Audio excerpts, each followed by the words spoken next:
Hello, good morning. Hallelujah. Praise the Lord. It's May 24 already, 2024. And let us now prepare our hearts and our mind as we come to the Lord to worship Him through listening to His words. But before that, welcome, brothers and sisters in the faith, everyone who will be listening into this preaching. Okay. Welcome to the House of Praise Community Church. And this is your pastor, Pastor Jomar. Okay, let us now have a quick review on the topics that we already discussed from the last chapter of Philippians, that is in chapter 4. Okay, this chapter is entitled The Recipe for True Happiness. The Recipe for True Happiness. Let's have a quick review from our lessons in the past. Number one, invest in others. That's verse 1. Number 2, building bridges, not walls. Number 3, be intentional in rejoicing in the Lord in verse 4. And then number 5, verse 5, and this is number 4, be reasonable. And then number 5, uh, this is verse 6, worry less, pray more. Okay, let us now continue with our series of lesson, a recipe for true happiness in Philippians chapter 4, verses 1 to 23. And we will be discussing number 6 tonight, or today, okay, nurture good thoughts. Nurture good thoughts. Okay, that is in verse 8 and 9. Let us read first these verses before we pray. Rejoice finally, brethren, whatever things are true, whatever things are noble, whatever things are just, whatever things are pure, whatever things are lovely, whatever things are of good report. If there is any virtue and if there is anything praiseworthy, meditate on these things.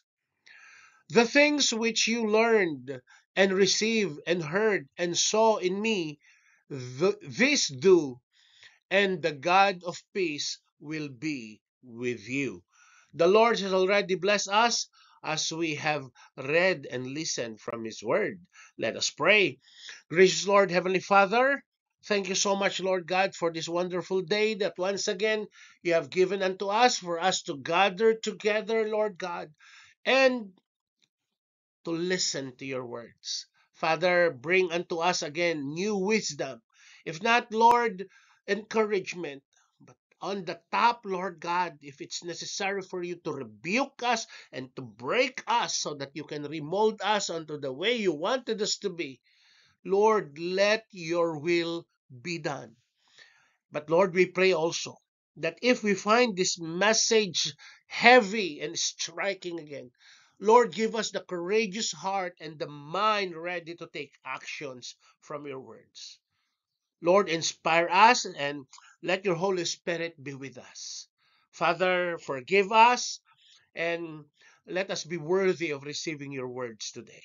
Father, as we listen to your words and we find it that you are challenging us, Lord, give us the heart ready to obey you. Courageous enough, Lord God, to turn from our sins and obey you. Father, thank you. In Jesus' name we pray. Amen and amen. So, a recipe for true happiness, Philippians chapter 4, verses 1 to 23. And we will be discussing today nurture good thoughts, verse 8 and verse 9. Okay, let us repeat again so that we'll be able to familiarize with these verses. But today we will be just discuss several points from verse 8. Rejoice finally, brethren, whatever things are true, whatever things are noble, whatever things are just, whatever things are pure, whatever things are lovely, whatever things are of good report. If there is any virtue and if there is anything praiseworthy, meditate on these things. So, in Philippians chapter 4, verse 8 and 9, Paul reminded the church in Philippi of the importance of proper Christian thinking. This is the thing. It's like putting it this way: proper Christian values and, proper Christian um, standard. Okay, Paul is now teaching us as we go through verse 8. Our mind is an important battlefield, as I'm always telling you in the spiritual warfare and deliverance. The mind is the battlefield of Satan. Okay, this is the battlefield. Why? Because in this mind, once he succeeded, that he inculcated into our mind to doubt about God, to doubt about the blessings of God, to doubt about the love of God, the forgiveness of God, then there will be, Satan is becoming successful in attacking us. But again, it is a reminder for us that our mind is an important battlefield, and we cannot let the enemy control our thoughts.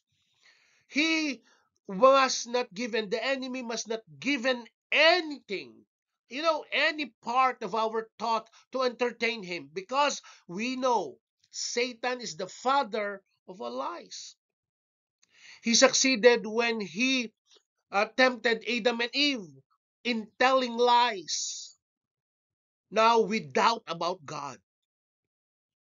Many a times he is successful in defiling us, in whispering lies. And because of that, many churches are being divided. People are leaving the church because of this. Okay? We cannot control. We are not giving God to be the full control of our mind. We entertain lies. Sorry. We entertain lies. Paul listed 8 essential characteristics of Christian thoughts. This is the thing that we will be dealing in verse 8 in series. But today, we will just focus on several points because it's too long. We wanted us to make the message short, but then again, short, but we understand. These are not helpful suggestions for our thoughts, but are to be taken in unison as essential characteristics of what we should dwell, meditate, think on as Christians who love Christ and are following Him. What do I mean by we love Christ? Christians like you and me who love Christ and are following Him. You know, we are to follow Him even to small details of our lives. We already heard about lessons that I taught regarding spiritual warfare and deliverance, demonic signs and symbols. Okay? But many a times we tend to forget, we tend to compromise. For me, it is a no-no. If I know that that thing is of the devil, I will not dare to entertain it. Not even allow my child, Nathaniel, my only child, to participate in such. Many times I allowed him to watch also, as we do. But I'm telling him and I'm telling us as always, okay, where is Christ in the movie? I mean, what is the essential, how Satan, if it's a Christian film, how God move in the movie? Or sometimes, if a secular film, how Satan infiltrate or how Satan, you know, defile the movie. How Satan put lies in that movie. Those are the things that I wanted us to grow on as a Christian who love Christ and follow Him. For example, something may be true, but is it also honorable? Is it also lovely? Not because it's true, it's already honorable. Or if it's true, is it really lovely? No. Christ followers are commanded by our loving Father to bring every thought into captivity to the obedience of Christ. That is in 2 Corinthians chapter 10, verse 5. So, every thought should be in captivity to the obedience of Christ. Not every thought are in obedience to Christ. We must run our thoughts through the characteristics listed below. Later on, we will do it one by one. And if any thoughts fails at any point, we reject it. That is supposed to be the spirit. Test every thought. Test every spirit. Okay? If your heart, you don't have peace anymore, you are troubled, one thing is for sure, that is not of God. Okay? But even though sometimes it's very striking and very strong, but you still have peace in your heart, peace in your mind, then that is of God. We refuse to allow ungodly thoughts to occupy our thoughts. Okay? Satan is Satan, too clever to whisper lies. Satan would say, your friends are also doing it. It's okay. Come on. Your friends are living together in sin. I mean, they they are they are not husband and wife, but they are like living together, live in together as husband and wife. Those are ungodly things. But we Christians, do we dare to tell them? And that's the sad thing of being a friend sometimes. We are tolerating our friends to live in sin. We don't care about them. We are not brave enough to tell them that they are living in sin, that their relationship is a disgrace to God. Marami tayong kaibigang ganyan. Umalis nga kasi masakit daw yung sermon. They rejected of a godly thought and embrace the ungodly thought. Why? Because there are friends, supposed to be friends, true friends, that would tell them even it's hurting, but they need to tell the truth that their relationship is not giving glory to the Lord.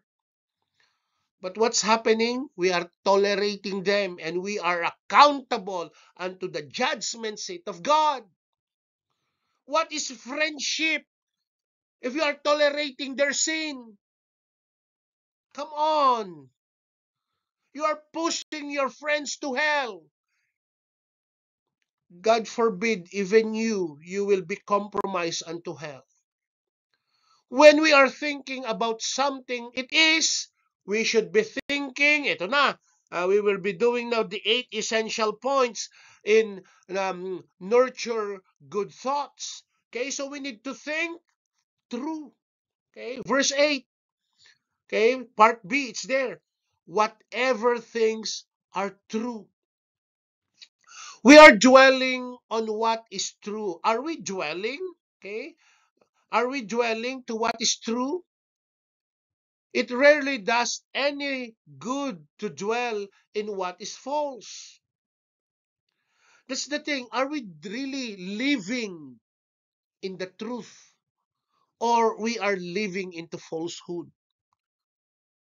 As I said again, what kind of friend we are? We are seeing our friends living in sin, but your mouth is zipped. You're not telling the truth. Okay?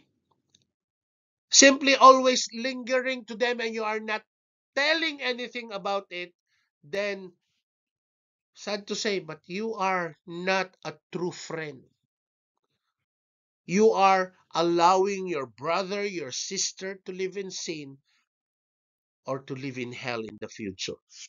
While it is important for us to think faithfully and wisely about future days, we must not be anxious about what ifs and the what abouts. Okay? Today is today. Think about today. Live for today. Be a blessing today. Make a right decision as to the biblical context today. Don't preoccupy ourselves of tomorrow and the next days to come. So, when we are thinking about something it should be honorable. It should be noble. That is in part C. Whatever things are noble. So, Paul writes, think about whatever is honorable. So, whatever is noble. Whatever is noble, whatever is lofty, whatever is worthy of respect, think about this. Okay? Have you noticed how the people who most exemplify this rarely make the news? Okay? Let me put it in Tagalog. Hindi nyo ba napapansin ngayong panahon natin, although nagsimula na yan nung panahon pa sa Garden of Eden. Okay? Have you not noticed? Here it is. Dishonor makes the news much more often. That's the thing that's happening in our world. The journalists, although I'm not saying all the journalists are like this, or the news writers are all like this, or the broadcasters are all like this, or the the bloggers are all like this. There are also rightful and just and honorable people doing the right thing. But in our world, mostly they are creating fake news against someone. So the sad thing is even sometimes creating fake news against our Christian leaders. Even in literature, I have noticed that there are more examples of dishonorable people than honorable ones. Diba? Kristiyano ka. You're a Christian and you're quoting about the proverbs of other faith. Is the Bible not enough? That is dishonorable. According to Confucius, according to Dalai Lama, according to such and such. Are they Christian? Are they followers of Christ? Their thoughts must be good and noble also. But as to the standard, the biblical standard of faith, they don't qualify. But we are embracing their teaching. We're embracing other things, and yet we cannot even read our Bible cover to cover. And we are reading other literatures, and sometimes those literature, their examples are dishonorable. You may know some people in your life, in your community, who you consider honorable. Here it is. Talk to them. Learn from them. Think about. It's the thing. You know, the, the pride of a person will push us away unto clinging to people who would teach you the right thing. That's the lies of Satan among Christians. We thought that if that person is rebuking us, that person hate us. No. If a pastor is rebuking you of your sin, that pastor loves you. Why? That pastor doesn't want you to be in hell in future. But you know, people are people. Childish in many times. We think that if we are being scolded, that pastor is a bad pastor. What do you want? Even though you are living in sin, you are quote unquote live in together, having premarital sex, fornication, sin of fornication. What do you want? Your pastor will just keep quiet and the preaching will lead you to continue sinning? Is that the thing you want? But here in the House of Praise Community Church, it's not the thing that we want to hear, but the preaching should be the things we need to hear. Magkaiba yun. Those are two different things. I'm always telling you, I rather hurt your feeling now rather than you going to hell. But sometimes we are not really teachable. We tend to just turn our back from the truth. We'll get enough on the dishonorable without looking.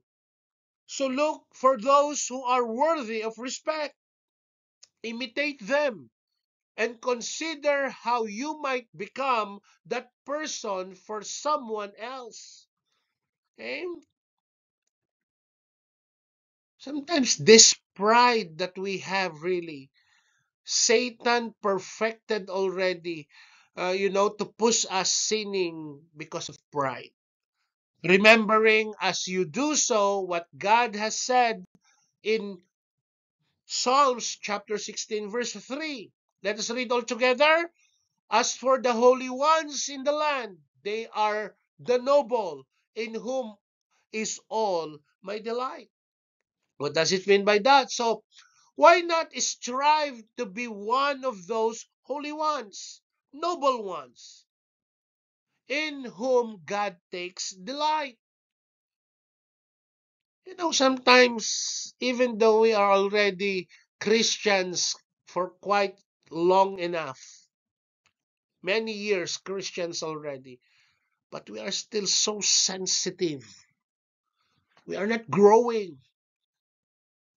If a pastor rebuke us, we have a negative thoughts already saying he is a bad pastor. So when we think about something, it is, you must think just or you must think right. In verse 8d, whatever things are right. And then Paul writes, think about what is just, what is right. Of course, there is where we get our words justice and righteousness. Because of this just and right, we got the word justice and righteousness. And these two are things that we don't hear a lot about on a daily basis. Is it justice that you've been scolded? Is it rightful that you've been rebuked? But what we are expecting is that pastor should be tolerant. He will just tolerate you, even though you are living in sin. We have to choose to pursue them. In Matthew chapter 6, verse 33, Jesus teaches us, seek first the kingdom of God and his righteousness. Seek God's justice.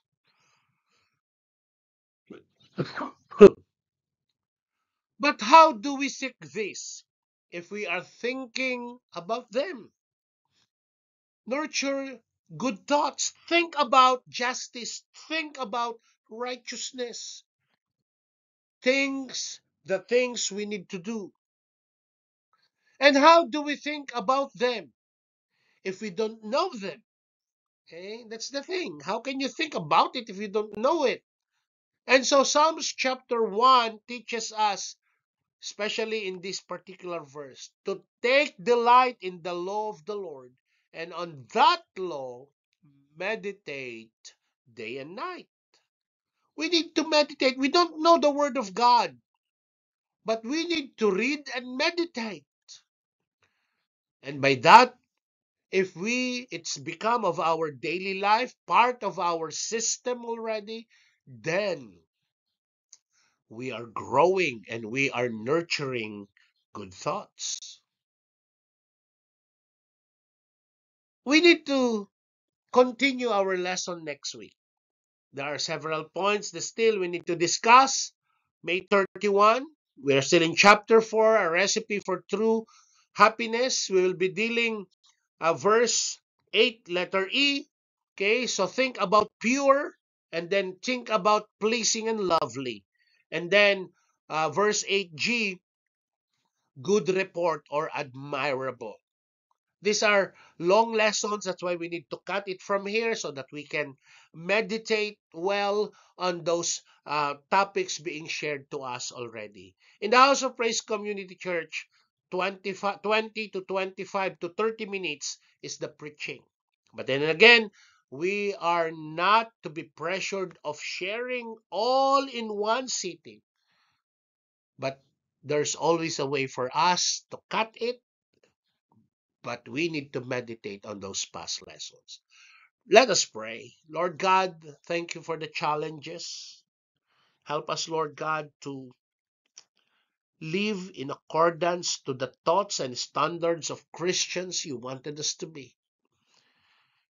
Lord, sorry at times we fall short from your standard. But please, Lord, help us to obey you. Let there be a change of heart, Lord, change of thoughts, change of mind. And we will welcome your teaching even though it's hurting, because we want to obey you. Thank you, Lord. In Jesus' name we pray. Amen and amen. Brothers and sisters of the faith of the House of Praise Community Church, see you all again next week. God bless everyone. To God be the glory. Bye bye.